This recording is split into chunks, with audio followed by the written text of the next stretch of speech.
Hello दोस्तों, कैसे हो दोस्तों। हम पढ़ रहे हैं 11th क्लास की केमिस्ट्री का चैप्टर नंबर 2, सेकंड चैप्टर, जिसका नाम है स्ट्रक्चर ऑफ एटम, परमाणु की संरचना। दोस्तों, आप सभी का इस केमिस्ट्री क्लास में हार्दिक अभिनंदन है। सभी स्टूडेंटों को ध्यान से पढ़ना है जो आज पढ़ाया जाता है। Good morning all students. हाँ तो दोस्तों, आज हम पढ़ने वाले हैं बोर का परमाणविक मॉडल।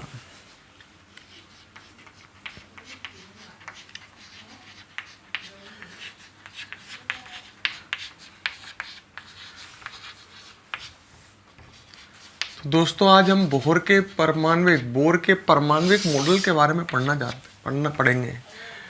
पहले हमने एक थॉमसन का परमाणविक मॉडल पढ़ा था, ध्यान करो, प्लम पुडिंग मॉडल। उसके बाद हमने रदरफोर्ड का परमाणविक मॉडल पढ़ा था, स्वर्ण पत्ती प्रयोग के आधार पर उसने बनाया था। आज हम पढ़ेंगे बोर का परमाणविक मॉडल। एक एक बात को समझो। बोर का परमाणविक मॉडल, एक एक बात को समझते चलना, सुनते चलना। बोर ने जो परमाणविक मॉडल दिया, बोर का परमाणविक मॉडल हाइड्रोजन परमाणु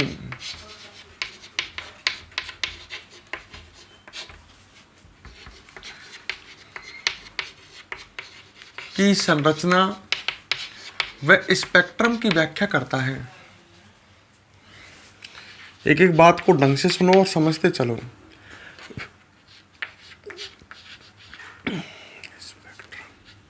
स्पेक्ट्रम की व्याख्या करता है।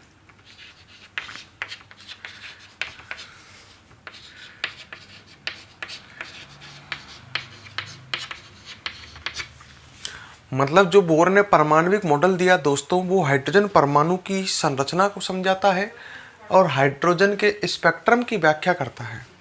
स्पेक्ट्रम क्या होता है, हाइड्रोजन का स्पेक्ट्रम कैसा होता है, ये मैं आपको बताऊंगा आगे इस टॉपिक के बाद। तो अभी तो आप ये याद रखें कि बोर ने जो परमाणविक मॉडल दिया वो किस चीज़ को समझाता है। तो हम कहेंगे कि बोर का परमाणु मॉडल हाइड्रोजन परमाणु की संरचना को और साथ में हाइड्रोजन के स्पेक्ट्रम की व्याख्या करता है। क्लियर? अच्छा, बोर का परमाणविक मॉडल जो है आपने पढ़ा था प्लैंक का क्वांटम सिद्धांत, उस पर आधारित है।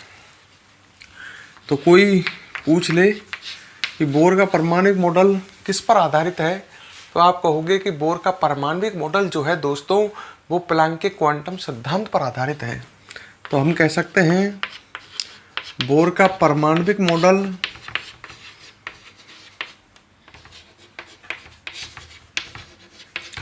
प्लैंक के क्वांटम सिद्धांत पर आधारित है। प्लैंक का क्वांटम सिद्धांत आपने पढ़ा था ना, उस पर आधारित है, सिद्धांत पर आधारित है।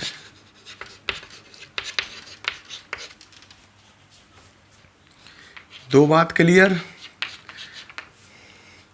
बोर का परमाणविक मॉडल किसकी व्याख्या करता है? तो बोर का परमाणविक मॉडल हाइड्रोजन परमाणु की संरचना और स्पेक्ट्रम की व्याख्या करता है। बोर का परमाणविक मॉडल किस सिद्धांत पर आधारित है?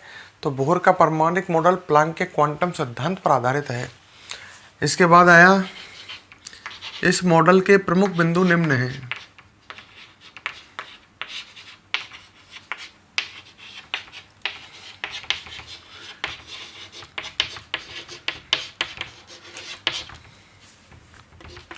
पेपर में क्वेश्चन इस तरह से आ सकता है, बोर के परमाणविक मॉडल को समझाइए, उसकी व्याख्या कीजिए। तो आपको इस तरह से करनी है। तो इस मॉडल के प्रमुख बिंदु निम्न हैं। सबसे पहला बिंदु, नंबर 1। अब हम इसके बाद बोर के परमाणुक मॉडल की बिंदु देखेंगे। ठीक है? तो हाइड्रोजन जो परमाणु होता है वो इस तरह का होता है। इस मॉडल के अनुसार हाइड्रोजन परमाणु में जो इलेक्ट्रॉन होता है, एक ही इलेक्ट्रॉन होता है हाइड्रोजन परमाणु में। ठीक है, ये तो आपको पता ही होगा। हाइड्रोजन परमाणु में एक इलेक्ट्रॉन होता है। हाइड्रोजन परमाणु में जो इलेक्ट्रॉन होता है वो वृत्ताकार कक्षाओं में भ्रमण करता है। नाभिक के चारों ओर उपस्थित वृत्ताकार कक्षाओं में भ्रमण करता है। तो पहला बिंदु तो ये हो गया अपने पास, ये हाइड्रोजन परमाणु में इलेक्ट्रॉन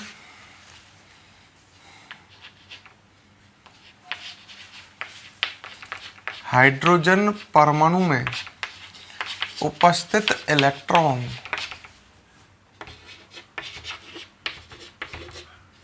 हाइड्रोजन परमाणु में उपस्थित इलेक्ट्रॉन नाभिक के चारों ओर उपस्थित नाभिक के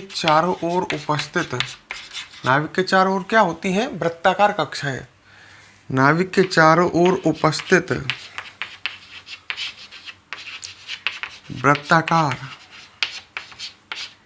कक्षाओं में भ्रमण करता है, घूमता है।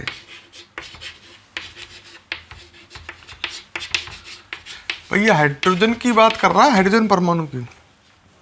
तो हाइड्रोजन परमाणु में जो इलेक्ट्रॉन होता है वो नाभिक के चारों ओर जो वृत्ताकार कक्षाएं होती हैं, रदरफोर्ड ने कहा था नाभिक के चारों ओर वृत्ताकार कक्षाएं होती हैं, इनमें ये इलेक्ट्रॉन भ्रमण करता है। क्लियर? नेक्स्ट बात नंबर 2, नेक्स्ट बिंदु, जो वृत्ताकार कक्षाएं होती हैं, प्रत्येक वृत्ताकार कक्षा की एक निश्चित ऊर्जा होती है, अतः इन वृत्ताकार कक्षाओं को हम ऊर्जा स्तर भी कहते हैं। समझ रहे मेरी बात?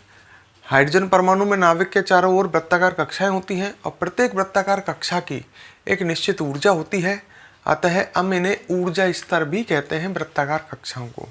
तो हम कह सकते हैं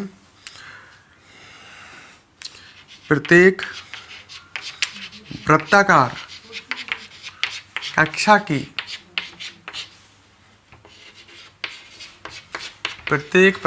कक्षा की निश्चित ऊर्जा होती है, एक फिक्स ऊर्जा होती है। वृत्ताकार कक्षा की एक निश्चित ऊर्जा होती है, ढंग से सुन लो, निश्चित ऊर्जा होती है, अतः इन कक्षाओं को क्या भी कहते हैं? इन कक्षाओं को ऊर्जा स्तर भी कहते हैं।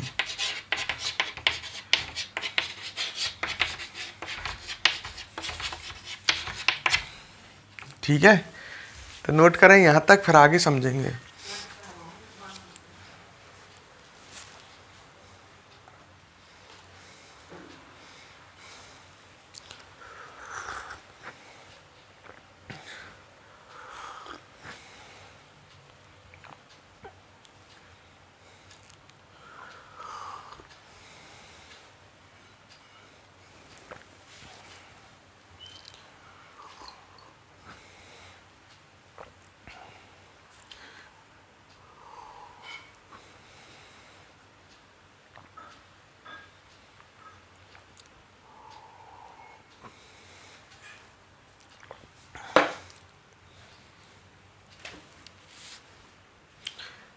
लिख लो फटाफट, फिर आगे समझना।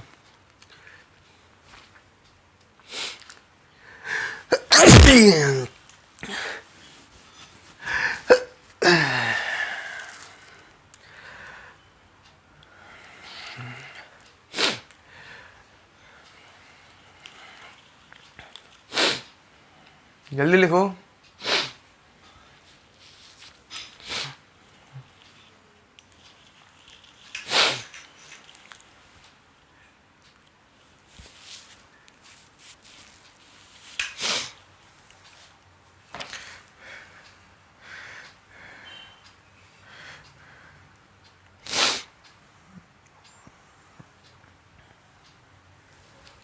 लिख लिया? आगे देखें।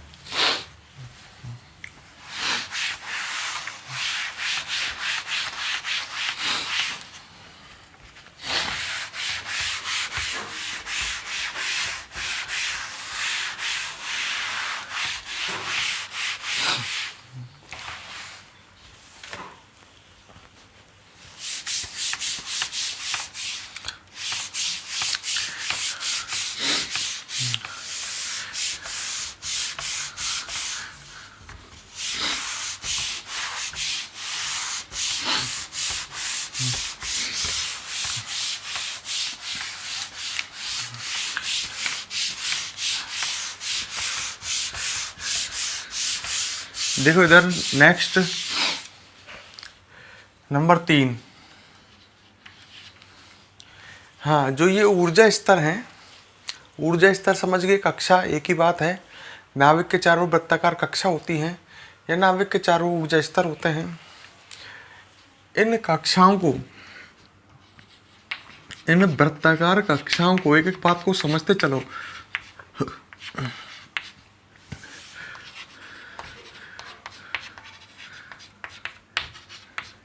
एक, दो, तीन, चार, डॉट डॉट डॉट डॉट, या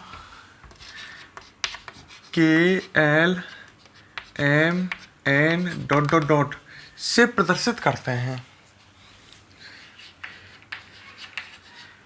बात को समझ लो ढंग से। दो तरह से प्रदर्शित कर सकते हैं, या तो 1 2 3 4 से। जैसे ये नाविक है, ये इसके चारों वृत्ताकार कक्षा हैं, तो ये वृत्ताकार कक्षा नंबर 1 2 3, 1 2 3 और 4। वृत्ताकार कक्षाओं को ऐसे दर्शाएंगे 1 2 3 4 से, यानी वृत्ताकार कक्षा को ऐसे दर्शाएंगे कि ये पहली वृत्ताकार कक्षा, L M N O P ऐसे डॉट डॉट डॉट। समझ गए? तो वृत्ताकार कक्षाओं को इस तरह से प्रदर्शित करते हैं। यहाँ तक क्लियर, सरल सा टॉपिक है। अब अगला पॉइंट सुनो, नंबर 4। इलेक्ट्रॉन मान लो इस कक्षा में है, पहली कक्षा में है ना, और इलेक्ट्रॉन पहली कक्षा से मान लो चौथी कक्षा में जाता है। तो एक बात मैं आपको यहीं समझा देता हूँ, पहली कक्षा की ऊर्जा सबसे कम है। आपको ये तो पता ही है, प्रत्येक कक्षा की एक निश्चित ऊर्जा होती है, इन्हें ऊर्जा स्तर कहते हैं। इलेक्ट्रॉन मान लो पहली कक्षा से चौथी कक्षा में जा रहा है, हाइड्रोजन परमाणु है, एक ही इलेक्ट्रॉन है, और वो पहली कक्षा से कहाँ जा रहा है, चौथी कक्षा में, तो उसको ऊर्जा की आवश्यकता पड़ेगी। बात को समझो। पहली कक्षा की ऊर्जा सबसे कम होती है, दूसरी की और अधिक, तीसरी की और अधिक, चौथी की ऊर्जा और अधिक। इलेक्ट्रॉन पहली कक्षा से चौथी कक्षा में जाता है। इलेक्ट्रॉन अगर चौथी कक्षा में जाएगा तो इलेक्ट्रॉन की ऊर्जा चौथी कक्षा की ऊर्जा के समान होनी चाहिए। इसका मतलब यह है कि अगर इलेक्ट्रॉन पहली कक्षा में है तो उसकी ऊर्जा पहली कक्षा के बराबर है। इलेक्ट्रॉन अगर दूसरी कक्षा में चला गया तो उसकी ऊर्जा इस समय दूसरी कक्षा की ऊर्जा के बराबर है। यही बात मैं कहना चाहता हूँ, इलेक्ट्रॉन यदि पहली कक्षा से दोस्तों चौथी कक्षा में जाता है तो उसकी ऊर्जा चौथी कक्षा की ऊर्जा के बराबर होनी चाहिए, और चौथी कक्षा की ऊर्जा पहली कक्षा से ज़्यादा है। तो इलेक्ट्रॉन को पहली कक्षा से चौथी कक्षा में जाने के लिए ऊर्जा की आवश्यकता पड़ेगी है। तो हम कह सकते हैं इलेक्ट्रॉन जब निम्न ऊर्जा स्तर से उच्च ऊर्जा स्तर में जाता है, निम्न मतलब जिसकी ऊर्जा क्या होती है, कम। उच्च ऊर्जा स्तर कौन सा, जिसकी ऊर्जा होती है अधिक है। यहाँ कहूँ मैं इलेक्ट्रॉन पहली कक्षा से चौथी कक्षा में जा रहा है, तो निम्न ऊर्जा स्तर कौन सा हो गया, पहला ऊर्जा स्तर मतलब कक्षा, और उच्च ऊर्जा स्तर कौन सा हो गया, चौथा। मैं कहता इलेक्ट्रॉन दूसरी कक्षा से तीसरी कक्षा में जा रहा है, तो निम्न ऊर्जा स्तर कौन सा हो जाता, दूसरा, और उच्च ऊर्जा स्तर हो जाता तीसरा, जिसकी ऊर्जा कम हो। दूसरी की ऊर्जा कम है तीसरी से है, क्योंकि हम अंदर से बाहर की ओर जा रहे हैं तो कक्षाओं की ऊर्जा क्रमशः बढ़ती है। तो हम कह सकते हैं जब इलेक्ट्रॉन निम्न ऊर्जा स्तर से उच्च ऊर्जा स्तर में जाता है तो ऊर्जा अवशोषित करता है। इलेक्ट्रॉन जब निम्न ऊर्जा स्तर से उच्च ऊर्जा स्तर में जाता है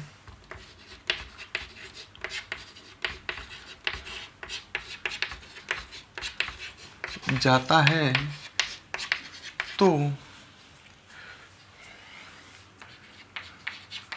ऊर्जा अवशोषित करता है। बात को ढंग से याद कर लेना। हाँ, जैसे इलेक्ट्रॉन पहली कक्षा में और उसको चौथी कक्षा में जाना है तो उसको ऊर्जा चाहिए। इलेक्ट्रॉन पहली कक्षा में है तो उसकी ऊर्जा पहली कक्षा के बराबर है, और चौथी कक्षा में इलेक्ट्रॉन को जाना है तो उसकी ऊर्जा कितनी होनी चाहिए, चौथी कक्षा के बराबर। और चौथी कक्षा की ऊर्जा ज़्यादा होती है, तो इलेक्ट्रॉन को पहली कक्षा से चौथी कक्षा में जाने के लिए फिर ऊर्जा की आवश्यकता पड़ेगी ना। मैं वही बात कर रहा हूँ। इलेक्ट्रॉन जब निम्न ऊर्जा स्तर से उच्च ऊर्जा स्तर में जाता है तो ऊर्जा अवशोषित करता है। इसी प्रकार जब इलेक्ट्रॉन, अब उल्टा सोच लो, मान लो इलेक्ट्रॉन चौथी कक्षा में है और पहली कक्षा में आ रहा है। जब इलेक्ट्रॉन चौथी कक्षा में है तो उसकी ऊर्जा ज़्यादा है, चौथी कक्षा के बराबर है। इलेक्ट्रॉन जब पहली कक्षा में आ रहा है तो उसकी ऊर्जा पहली कक्षा के बराबर मतलब घटेगी। तो इलेक्ट्रॉन जब उच्च ऊर्जा स्तर से निम्न ऊर्जा स्तर में जाएगा तो बता ऊर्जा अवशोषित करेगा कि उत्सर्जित? उत्सर्जित करेगा। किसके रूप में? विद्युत चुंबकीय विकिरण के रूप में। इस बात को नहीं लिख रहा हूं पर याद रखना, विद्युत चुंबकीय विकिरण निकलेगी। इसी प्रकार जब इलेक्ट्रॉन उच्च ऊर्जा स्तर से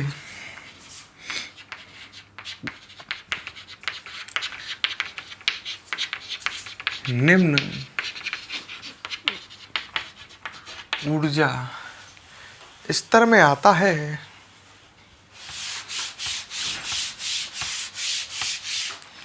उच्च ऊर्जा स्तर से निम्न ऊर्जा स्तर में आता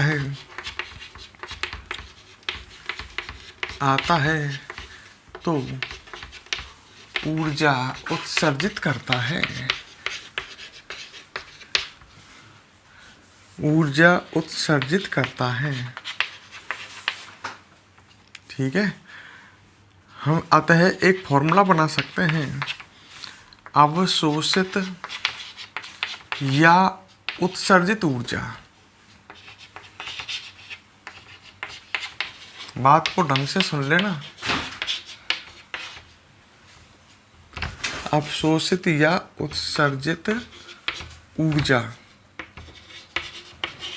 इसको हम दे देते हैं सिंबल डेल्टा ई। अवशोषित या उत्सर्जित ऊर्जा कितनी होगी, तो हम इसका फॉर्मूला बना लेते हैं, E2 माइनस E1 होगी। E2 क्या है? उच्च ऊर्जा स्तर की ऊर्जा। E1 क्या है? निम्न ऊर्जा स्तर की ऊर्जा। अगर हम उच्च ऊर्जा स्तर में से निम्न ऊर्जा, जैसे मैंने कहा इलेक्ट्रॉन चौथी कक्षा से पहली कक्षा में आया तो चौथी कक्षा की ऊर्जा में से पहली कक्षा की ऊर्जा घटा दें तो उत्सर्जित ऊर्जा आ जाएगी। इलेक्ट्रॉन चौथी कक्षा से पहली कक्षा में आ रहा, ऊर्जा उत्सर्जित होगी। मैंने कहा इलेक्ट्रॉन पहली कक्षा से चौथी कक्षा में गया तो इलेक्ट्रॉन अवशोषित करेगा ऊर्जा, तो अवशोषित ऊर्जा भी तो इतनी आएगी। चौथी कक्षा की ऊर्जा में से पहली कक्षा की ऊर्जा घटा दो, इतनी ऊर्जा की अवशोषित करी होगी। मतलब मेरी बात समझो, यहाँ E2 व E1 क्रमशः है उच्च व निम्न।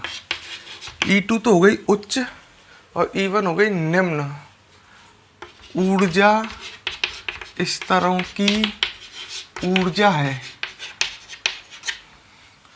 उच्च ऊर्जा स्तर की ऊर्जा में से निम्न ऊर्जा स्तर की ऊर्जा घटा देनी है। अच्छा, डेल्टा ई बराबर एच न्यू लिख सकता हूँ मैं, क्योंकि इलेक्ट्रॉन जो है हम कह सकते हैं, चूंकि इलेक्ट्रॉन जो है, ढंग से सुनना, वो विद्युत चुंबकीय विकिरण से ही ऊर्जा ग्रहण करता है।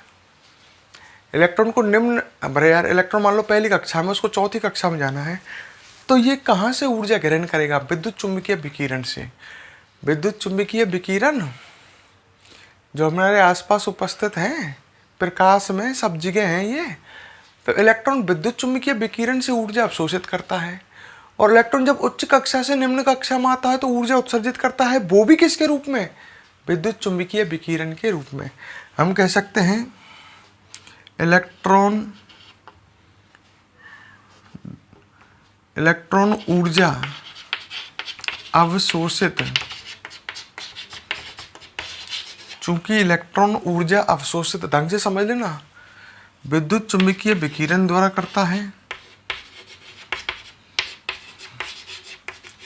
विद्युत चुंबकीय विकिरण द्वारा करता है, वह ऊर्जा का उत्सर्जन भी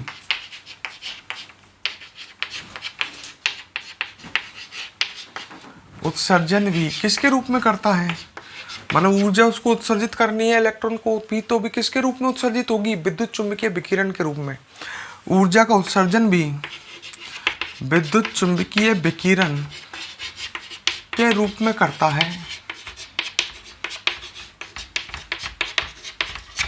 तो आता है डेल्टा ई, यह उत्सर्जित या अवशोषित ऊर्जा एच न्यू के बराबर होगी।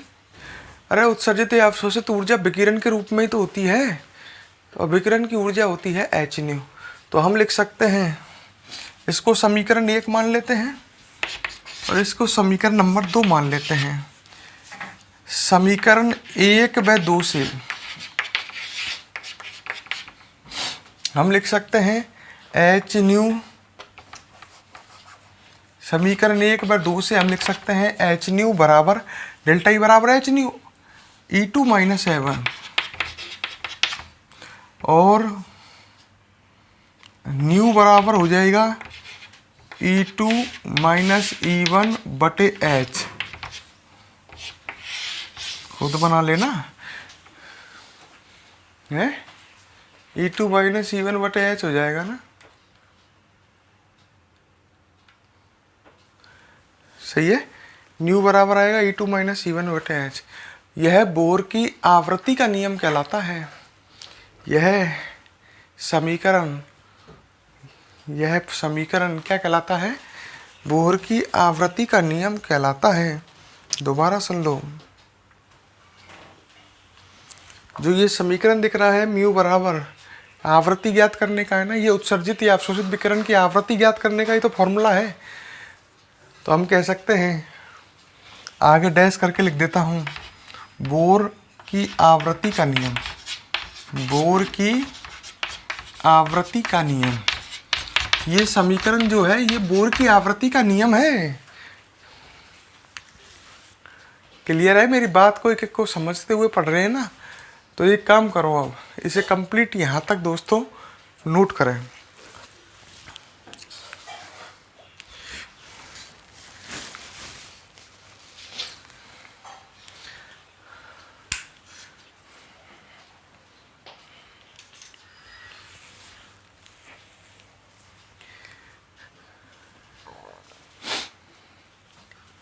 इसे फटाफट नोट करें, फिर हम आगे बढ़ते हैं।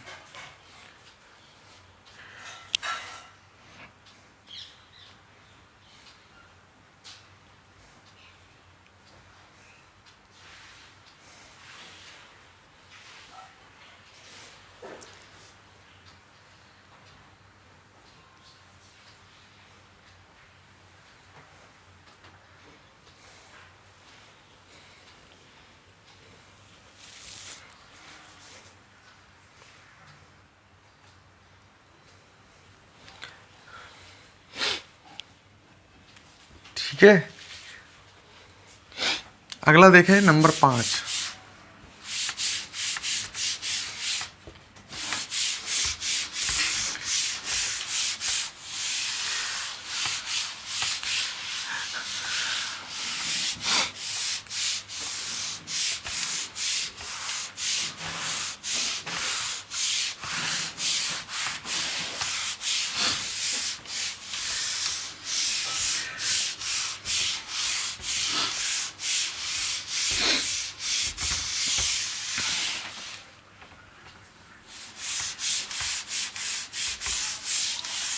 हाँ भाई, तो हम आगे देखते हैं। ठीक है, समझो ढंग से। हाँ आगे देखो,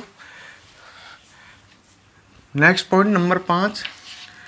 जो इलेक्ट्रॉन होता है हाइड्रोजन परमाणु में, उस इलेक्ट्रॉन का कोणीय संवेग, ये बोर का परमाणु मॉडल पढ़ रहे हैं अपन। इलेक्ट्रॉन का कोणीय संवेग जो होता है वो, अब आपको पता ही है हाइड्रोजन परमाणु में इलेक्ट्रॉन है ना, उस इलेक्ट्रॉन के कोणीय संवेग की हम बात कर रहे हैं। जो इलेक्ट्रॉन है उसका कोणीय संवेग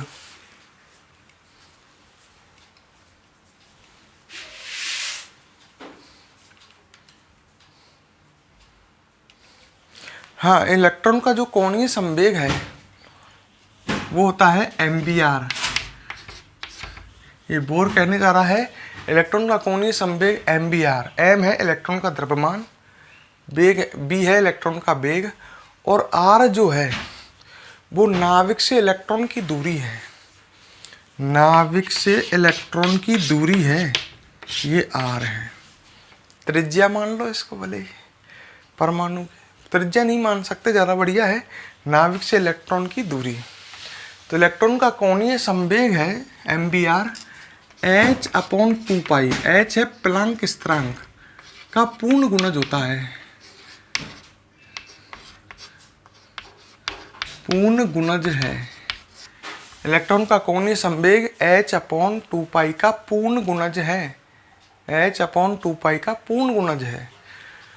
मतलब इलेक्ट्रॉन का कोणीय संवेग होता है mvr बराबर nh/2π। तो h/2π का पूर्ण गुणज मतलब h/2π से किसी पूर्ण संख्या का गुना होगा, 2, 3, 4, तब इलेक्ट्रॉन का क्या आएगा, कोणीय संवेग। मेरा कहने का मतलब है यहाँ पर n जो है वो कक्षा है, कक्षा की संख्या। जैसे n पहली कक्षा, दूसरी कक्षा, मैंने कहा इलेक्ट्रॉन दूसरी कक्षा में है तो n का मान 2 हो जाएगा। मैंने कहा इलेक्ट्रॉन दूसरी कक्षा में तो उसका कोणीय संवेग कितना आएगा, तो आप कहोगे 2h/2π, मतलब h/π। इलेक्ट्रॉन तीसरी कक्षा में है तो उसका कोणीय संवेग कितना आएगा, 3h/2π। n यहाँ पर कक्षा है, h जो है यहाँ पर प्लैंक स्थिरांक है। समझ गए होंगे सब चीज को, और m समझ गए, सब चीज समझ गए। यहाँ पर नंबर 6 लास्ट बात यहाँ की, हाँ, इलेक्ट्रॉन पर लगने वाला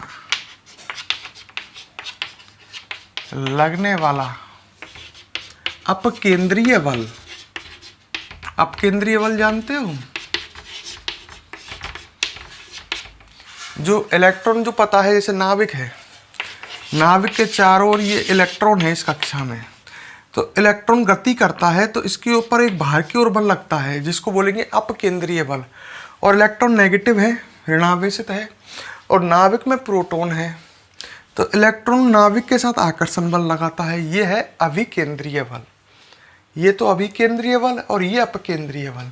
तो इलेक्ट्रॉन पर लगने वाला अपकेंद्रीय बल अभिकेंद्रीय बल के समान होता है, हैं? अगर मान लो दोनों बल बराबर नहीं होंगे, मान लो अभिकेंद्रीय बल अधिक होगा तो इलेक्ट्रॉन नाविक में चिपक जाएगा, फिर कक्षाओं में कहाँ से रहेगा। और अगर मान लो अपकेंद्रीय बल ज़्यादा हुआ तो इलेक्ट्रॉन परमाणु से बाहर पक जाएगा। तो ये दोनों बल जो होते हैं परमाणु में बराबर होते हैं। इलेक्ट्रॉन पर लगने वाला अपकेंद्रीय बल अभिकेंद्रीय बल के समान होता है।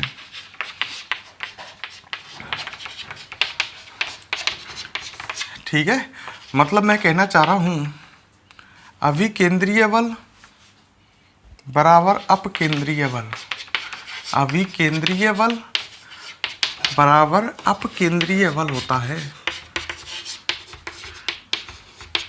अभिकेंद्रीय बल कितना होता है, ये होता है ZE²/r²। ये आगे फिजिक्स में पढ़ोगे आप, ये फिजिक्स में आएगा, Z²/r² अभिकेंद्रीय बल, और अपकेंद्रीय बल होता है mv²/r। r से r कट जाएगा का हो, तो अपकेंद्रीय बल बाहर की ओर लगने वाला बल तो mv²/r, और अभिकेंद्रीय बल होता है Z²/r²। नोट करें फटाफट।